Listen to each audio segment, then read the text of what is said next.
Salam dəyərli izləyicilər. Bugünkü izahımız olacaq Türk dövlətləri və Türk dövlətlərindən biri də Xəzər xaqanlığıdır. Xəzər xaqanlığı nə vaxt yaranıb? 7-ci əsrin ortalarında yarandı Xəzər xaqanlığı. Nə vaxta qədər mövcud oldu Xəzər xaqanlığı? 965-ci ilə qədər mövcud oldu. 965-də bəs Xəzər xaqanlığının varlığına kimlər son qoydu? Kiyev knyazı Svetoslav Xəzər xaqanlığına yürüş edir və Xəzər xaqanlığı dağılır.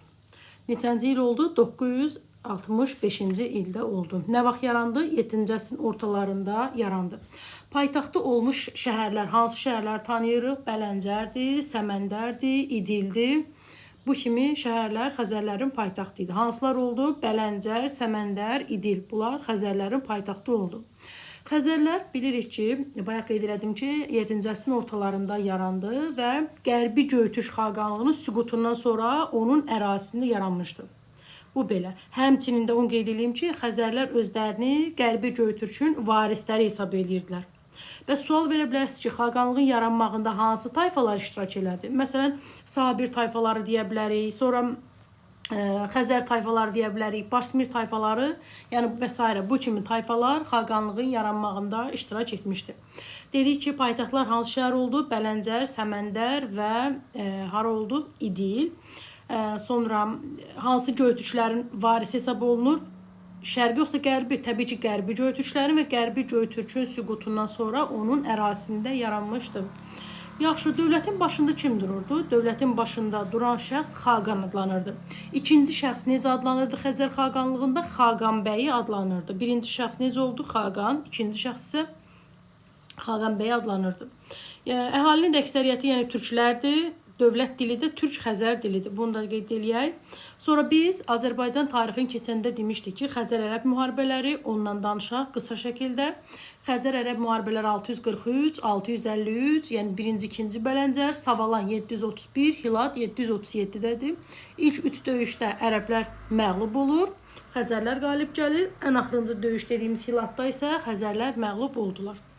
Yaxşı, bu da belə. Sonra Xəzər asayişi dövrü. Nə vaxtı? Xəzər asayişi dövrü 8-9-cu əsrləri əhatə edir. Və Xəzər xaqanlığı keçəndə biz Musəvilik, yəni Yahudilik dini haqqında da qeyd elədik ki, 8-ci əsrdən etibarən artıq Xəzər xaqanlığında Musəvilik dini, yəni dövlət dini elan olunmuşdu. Sonra başqa nə deyə bilər Xəzər xaqanlığının? Bayaq dedik ki, Xəzər asayişi dövrü nə vaxt oldu? Avropada, Şərqi Avropada 8-9-cu əsrlərdədir. Bunu da bildik. Sonra uzun müddət dedik ki, ərəblərlə müharibə apardı. 643, 53, 731, 37 və bu da təbii ki, xaqanlığın zəifləməyinə səbəb olurdu. Bir səbəb budur. Digər səbəb nədir? Peçeniklərlə mübarizədir, budur. Həmçinin dini pərakəndəlik. Bayaq qeyd elədim ki, ölkədə 8-ci əsrin sonunda, daha doğrusu səhərdə 8-ci əsrin sonu, əvvəllər 790 yazırdı, Musəvilik dini qəbul olundu. Dövlət də nə vaxt dağıldı? 965-ci ildə Kiyev knyazı Svetoslav tərəfindən dağıldı. Amma sonradan mənbələrdə 12-ci əsrə qədər, yəni Xəzərlər haqqında məlumatda qeyd olunur. Xəzər xaqanlığı bu qədər. Deməli, nə vaxt yarandı? 7-ci əsrin ortalarında 965-ə qədər oldu. Və onu da qeyd edeyim ki, Şərqi Avropada yaranıb, Qərbi Avropa yox. Sonra bu digər mövzuya keçək, görək bu hansı mövzudur? Uyğurlar. Uyğur xaqanlığı nə vaxt yaranıb? Uyğur xaqanlığı yaranır 744-cü ildə. Nə vaxta qədər mövcud olur? 842. Necə oldu Uyğurlar? 744-də yaranır, ta ki nə vaxta qədər? 842-ci ilə qədər mövcud oldu. Harada yarandı? Yəni bunlar Mərkəzi Asiyada yaranmış bir dövlətdir, Türk dövlətidir. Paytaxt haradır? Bəs paytaxt oldu. Hara? Paytaxt oldu. Ordu şəhəri oldu. Ordu şəhəri. Bayaq Xəzərlərdə dedik, paytaxt oldu. Bələncər, Səməndər, İdil. Deməli, Uyğurlarda da oldu Ordu şəhəri. Uyğur xaqanlığının əsasını kim qoyur? Əsasını qoyur Qutluq, Bilgə, Gül xaqan. Türk mənşəli dövlətdir, Mərkəzi Asiyada yarandı. Və sual verə bilərsiniz ki, biz Uyğurlar haqqında ilk məlumatı hardan alırıq? İlk məlumatı biz Çin mənbələrindən alırıq. Yəni, 2-ci əsr mənbələrində belə deyək, bizim dövrün 2-ci əsrində alırıq. Ümumiyyətlə, qeyd edeyim ki, Uyğurlar ilk əvvəl Göytürklərdə nasıl olublar? Sonradan da Göytürklərə qarşı mübarizə aparacaqlar. Yaxşı, dedik ki, bunlar haqqında ilk məlumatı nə vaxt oldu? 2-ci əsr Çin mənbələridir. Çin mənbələrində göstərilir ki, Yəni bu Uyğurlar Göytürk xaqanlığında, yəni ordusunda ən mahir oxçular idi. Bu belə. Nə vaxt yarandı? 744-də. Kim tərəfindən? Qutlug Bilgə Gül xaqan tərəfindən yarandı. 1 il hakimiyyətdə oldu. 44-45. Yaxşı, bayaq dedim ki, Göytürklərdən asılı hala düşüblər. Sonradan da bu həmin dediyim o Qutlug Bilgə şəkildə də təsvir olunub. Qutlug Bilgə Gül xaqan neyinir? Karluk və Basmin tayfaları ilə birgə. Yəni dövləti yaradır da, belə deyək ki, Göytürk dövlətinin tərkibindən uzaqlaşır, hakimiyyətdən uzaqlaşır və öz xaqanlıqlarını yaradırlar, özündə xaqan elan eləyir. Qutlug Bilgə Gül. Paytaxt hara oldu dedik, Ordu şəhəri oldu. Amma bu kişi, yəni Qutlug Bilgə Gül çox hakimiyyətdə qalmır, cəmi bircə il hakimiyyətdə qalır. Ondan sonra isə hakimiyyətə oğlu gəlir. Oğlu da kimdir? Moyonçur. 45-dən 745 illər əzbəriyə 759-a qədər hakimiyyətdə olmuşdu. Onun dövrə nə deyə bilərik? Biz Ərəb mövzusuna keçəndə demişdik ki, Talas döyüşü 751-ci ildə olmuşdu. Talas döyüşü neçənci il oldu? 751. Bəs Moyonçurun hakimiyyətə gəlməsi nə vaxt oldu? 745. Nə vaxta qədər? 759-a qədər oldu. Bunun dövrü nə deyə bilərik? Biz Talas döyüşünü bayaq da qeyd elədim ki, 751-ci ildə keçmişdik. Kimlər arasında olmuşdu? Ərəblərlə Çinlər arasında olmuşdu. Çinlər məğlub olur və Mərkəzi Asiyadan geri çəkilirlər. Və bundan sonra da Mərkəzi Asiyada üstünlüyü ərəblərə yox, kimlərə keçir? Uyğurlara keçəcək. Həmçinin Moyonçurun dövrünə nə deyə bilərik? Onun dövründə Çində yəni, hakimiyyət devrilmişdi. Və bu zamanda devrilmiş hakimiyyəti bərpa eləyir və kim kömək eləyir bərpa olmağına? Moyonçur kömək oldu. Deməli, Çinə yürüş eləyir, Çinin paytaxtını tutur və hakimiyyətdən uzaqlaşdırılmış Çin imperatorunun hakimiyyətini bərpa eləyir. Əvəzində də Çin Uyğurlardan asılı hala düşür. Və onu da qeyd edeyim ki, Uyğur xaqanlığı Tan sülaləsini, Çindəki Tan sülaləsini himayə eləyirdi. Və əvəzində də ki, Çinlilər Uyğurlara xərac verməlidir, ipəyinə xərac verməlidirlər. Yəni, himayə etdiyi müqabilində də belə deyək. Sonra Uyğurların hökümdarlarından biri də Böcü xaqandır, 759-da gəlir, ta ki 779-a qədər hakimiyyətdə olacaq. Onun dövründə yenə də Uyğurların Çin üzərində nüfuzu yəni, çox yüksək idi. Sonra onun dövründə Çinin bütün ticarət yollarına nəzarət məsələ Uyğurlardaydı. Sonra onun dövründə hansı tayfanı tabi elədi özünə, yəni məğlub elədi Tibetləri tabi elədi özünə. Oxşardı Böyük Hunda, Teoman yoxsa Mete. Mete'nin də dövründə biz dedik ki, Monqol və Tibet tayfalarını tabi elədi. Yəni Tibetlərlə mübarizəsi oxşardı Böcü xaqanın Mete ilə. Sonra onun dövründə nə deyə bilərik? Onun dövründə deyə bilərik ki, maneçilik qəbul olunur. Biz maneçiliyi Sasani mövzusunu keçənə demişdik, 3-cü əsrdədir. Xeyirlə şərin mübarizəsindən bəhs olunur. Sonda isə şər qalib gəldi, 3-cü əsrdə oldu. Yəni, Böcü xaqanı dövründə maneçilik qəbul olundu və bu da ciddi narazılığa səbəb oldu. Çünki maneçilik, belə deyim ki, türklər axı döyüşkəndir, onların döyüşkən əzmini aşağı salırdı. Ona görə də bu narazılıq doğuran bir səbəb oldu. Əsas faktor ilə bu oldu, dini pərakəndəlik oldu.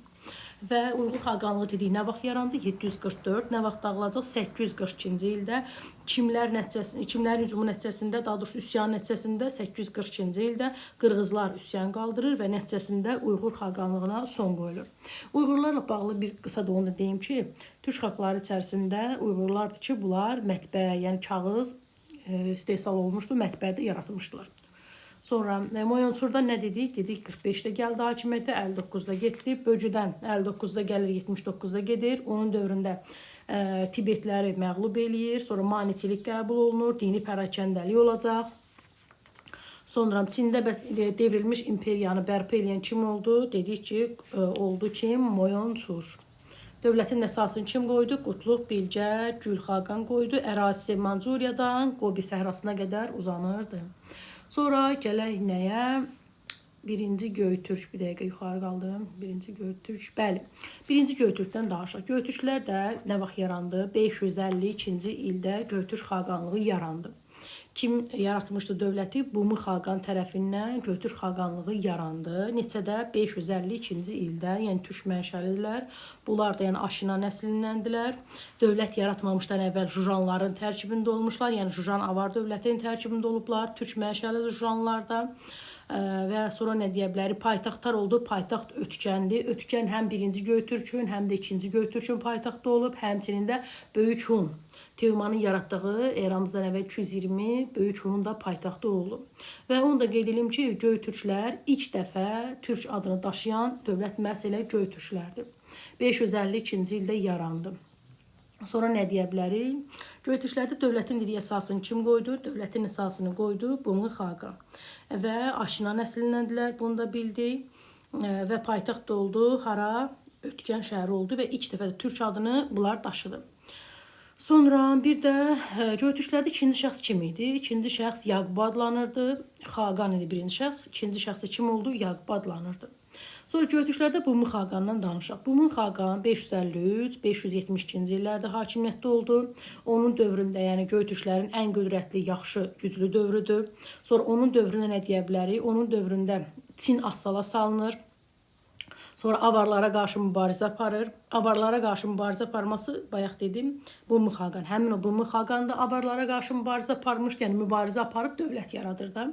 Muğan xan da həmçinin avarlara qarşı mübarizə apardı. Yaxşı, sonra həmçində nə deyə bilərik? Dedik, ən qüdrətli dövrüdür onun dövrü. Janlara qarşı, yəni avarlara qarşı mübarizə apardı, hətta onları qovmağa da nail oldu.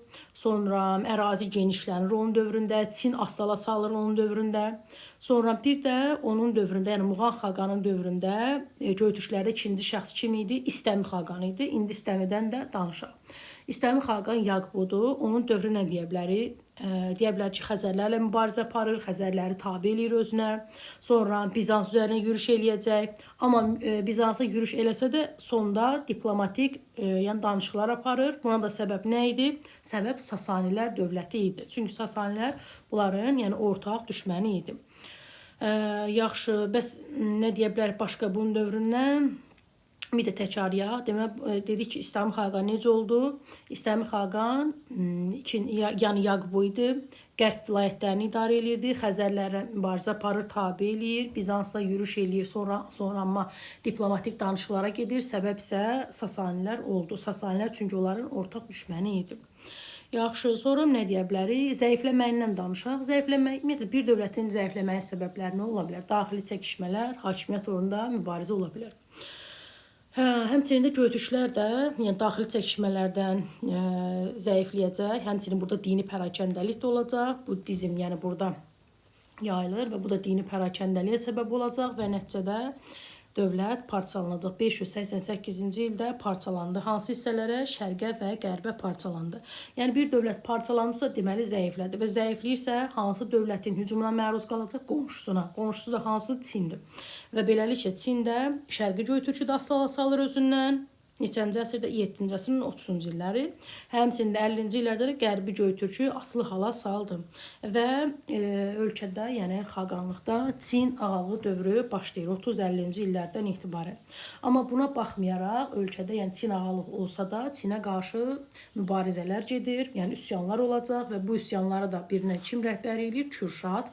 Neçənci ildədir? 639-cu ildə oldu Kürşad üsyanı.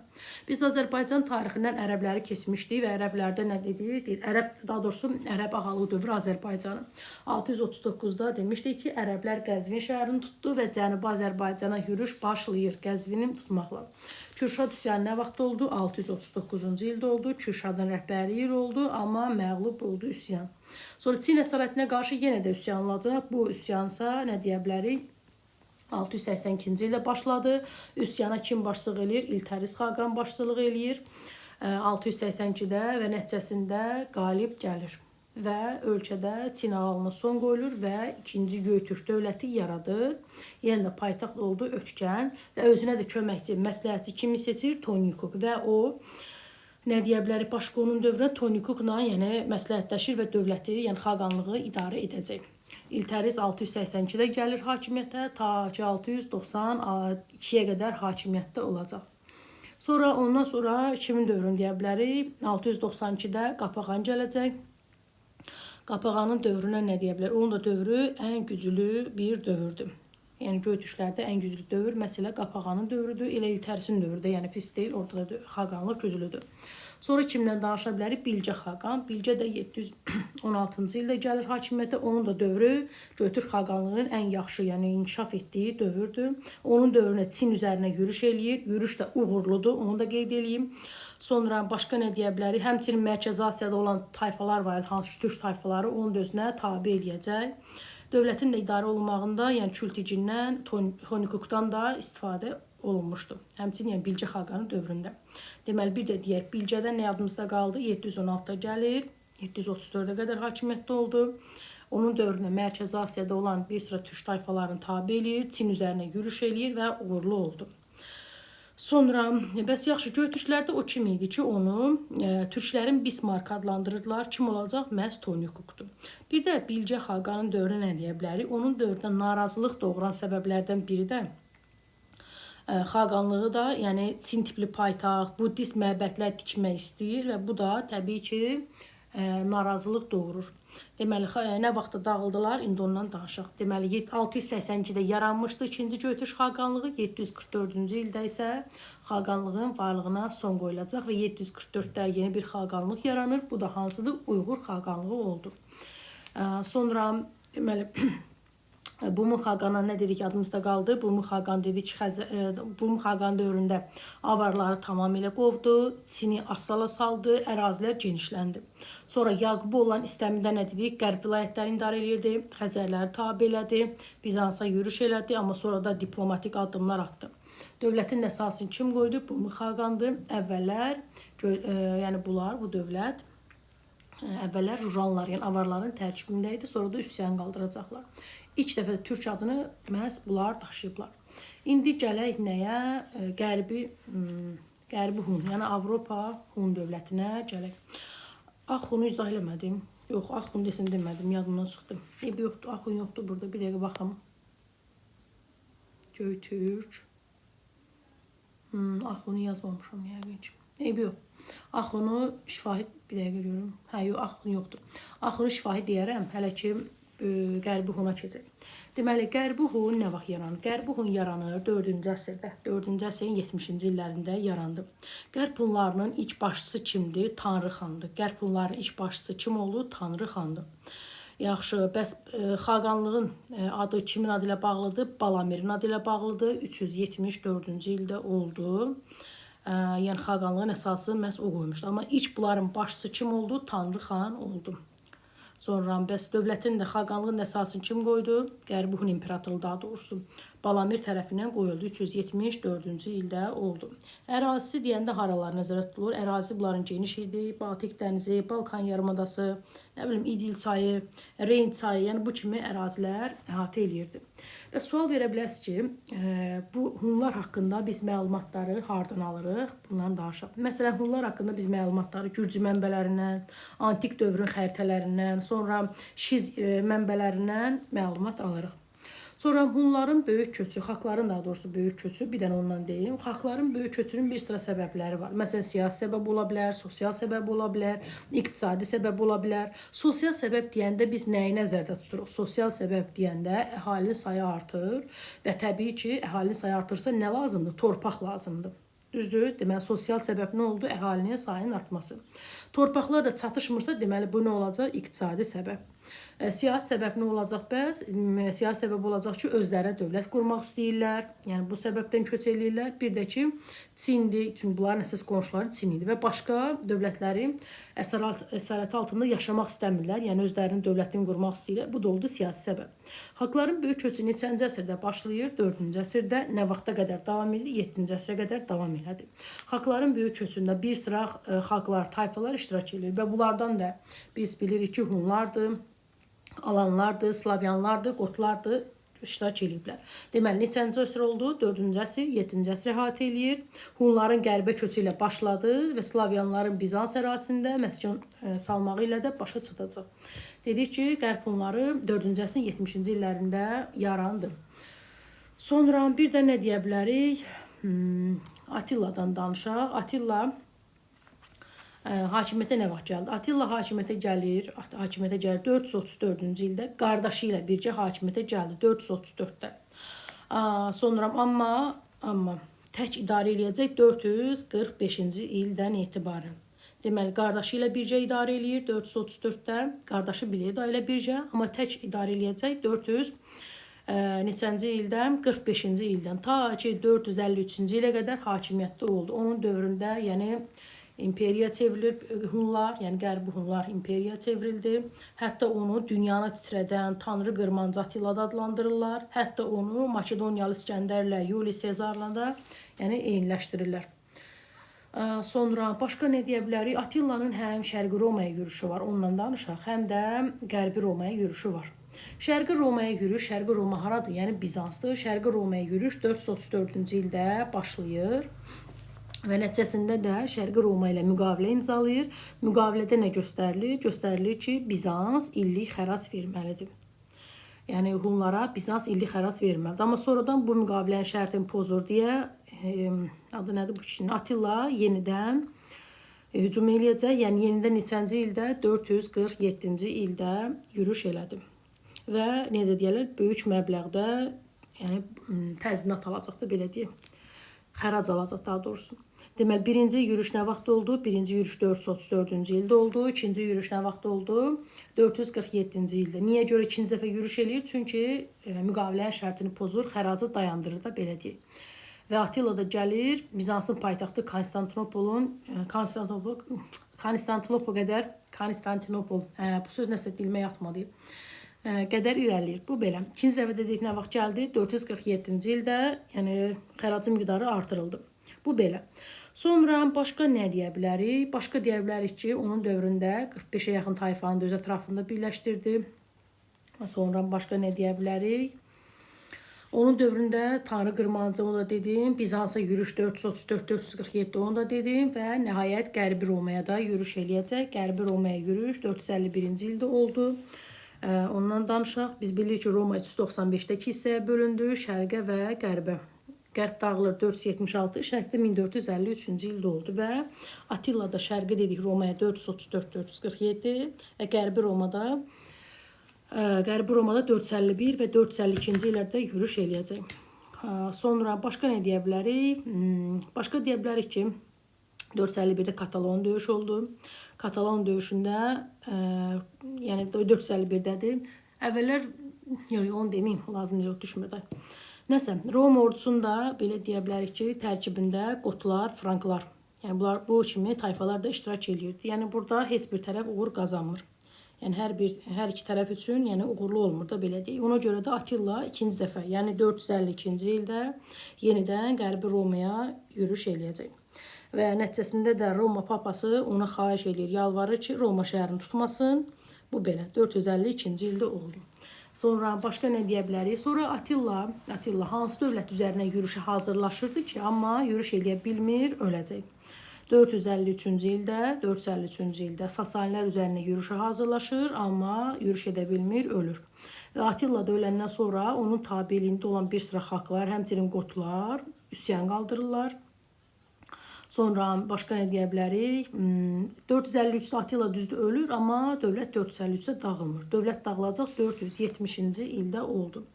Sonra bir də nə deyə bilərik? Bir də Attilanın kiçik oğlu Caba, o Macaristanda özünə bir yeni dövlət yaratmışdı və onun da yəni hal-hazırda da Macaristan paytaxtı Budapeştdə, yəni Cabaya heykəl ucaldılmışdı. Sonra indi hal-hazırdakı Macarlar, yəni bu Qərbi Hunların varisləri hesab olunur. Sonra deməli bir də təkrarlayaq. Attilanın Şərqi Romaya yürüş nə vaxt oldu? 434, 447. 34-də nə dedik? Dedik ki, müqavilə bağlanır. Müqavilədə göstərilir ki, Çinlə Hunlar arasında ticarət əlaqələri nizamlanır. Həmçinin də xərac verməlidir. İllik xərac verməlidir, amma şərti pozur deyə Bizans 447-ci ildə Attila yenidən yürüş edəcək. Sonra 447-də və Qərbi Romaya yürüş nə vaxt oldu? 451. Yenidən yürüş nə vaxt oldu? 452. Katalon döyüşü nə vaxt oldu? 451-ci ildə oldu. Və onu da qeyd edeyim ki, Roma ordusuna Ayetsi başçılıq eləyirdi. Bunu da deyək. Sonra bir də nə deyə bilərik? Həmçinin bu Roma ordusunda da, yəni bu Katalon döyüşündə Qotto, Frankdı, yəni bu kimi tayfalar da iştirak eləyirdi. Bu döyüşdə, Katalon döyüşündə yəni xeyli adam ölsə də, amma heç bir tərəf uğur qazanmır. Yəni Heç bir tərəf uğur qazanmır. Yenidən də yürüş eləyəcək 452-ci ildə. Xeyli qənimət elə keçirir. Papa da yalvarır ki, yəni Roma şəhərinə toxunmasın. Amma üstünlük qazanır da belə deyim. Və onu da mənbələrdə necə adlandırırlar? Tanrı qırmancı, dünyanı titrədən adlandırırlar. Hakimiyyəti nə vaxt tək başına idarə elədi Attila? 445-ci ildə. Sonra bir də nədən danışmadıq? Bir də dedim axı Axunlardan, yadımdan çıxdı Axunlardan danışmadım. Axunları qısa deyim. Axunlar yaranır nə vaxt? 4-cü əsrdə. 4-cü əsrin ikinci yarısında yarandı. 5-ci əsrdən etibarən necə adlanır? Abdallar, yəni Abdal xanı adı ilə bağlıdır, Abdallar adlandı. Paytaxt da oldu, paytaxt oldu Sakala şəhəri. Axunların ən qüdrətli hökmdarlarından kimi deyə bilərik? Axsuvar xan deyə bilərik və Mihraqul deyə bilərik. Mihraqul da asanlı və kiçikdir, onu qısa deyim. Mihraqul 6-cı əsrdə hakimiyyətdə oldu, 6-cı əsrin birinci yarısında. Onun hakimiyyət dövründə Hindistana yürüş elədi, Hindistanın şimal-qərb ərazilərini tutdu. Onun dövründə orduda 700-dən çox döyüş fili var idi. Nizami ordu idi onun dövründə, yəni mövcud idi. Onun dövründə dedik ki, Hindistanın şimal-qərbini tutdu. Həmçinin də onun dövründə Axunların sərhəddi Aral gölü, Tibet dağları, Xəzər dənizi, həmçinin də Hindistanın şimalı. Hindistanın şimal-qərbini tutmuşdu, bu əraziləri əhatə eləyirdi.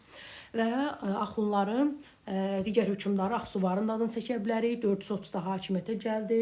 Onun dövründə xarici siyasətdə əsas rəqibi Sasanilər idi. Sasanilər üzərinə yürüş eləyəcək və neçənci ilə Heratı tutur? 484-cü ilə Heratı tutur. Həmçinin biz Sasanilər mövzusunu keçəndə demişdik ki, Firuzun, Sasani şahı Firuzun da hakimiyyətə gəlməyində kömək eləmişdi. Lakin sonradan Firuz Axsuvar xana qarşı çıxacaq. Onlar arasında mübariz olur. Hətta Turan taktikasından da Axsuvar xan istifadə eləyir. Yəni Firuzu məğlub eləyəcək. Firuzdan sonra da biz Azərbaycan tarixində keçmişdik ki, Qubat gəlir. O da Məzdəkiləri himayə eləyirdi. 481-529-dur Məzdəkilər hərəkatı. Yəni iri feodallara qarşı mübarizə aparmaq üçün Məzdəkilərin yaxınlaşdı. Lakin iri feodallar ona qarşı üsyan qaldıracaqlar və nəticəsində hakimiyyətdən devrilir. Axunların sarayına gəlir və yenidən də hakimiyyəti ələ alacaq. Deməli, sonra dövlət də nə vaxt dağılacaq? 567-ci ildə dağıldı. Kimlər arasında bölüşdürülür? Göytüşlər və Sasanilər arasında bölüşdürüldü. Yəni süquta uğradı. Ümumiyyətlə, dövlətin də zəifləməyinin, parçalamanın səbəbləri nədir? Müxtəlif dinlər var idi ölkə ərazisində, yəni xaqanlıqda. Sonra imperiyanın ərazisi çox geniş idi və onu da təbii ki, idarə eləmək çətin olur genişdirsə. Bir də ki, hakimiyyətə qarşı baş vermiş üsyanlardır ki, bu da dövlətin gələcəkdə, yəni 567-ci ildə süqutuna gətirib çıxardı.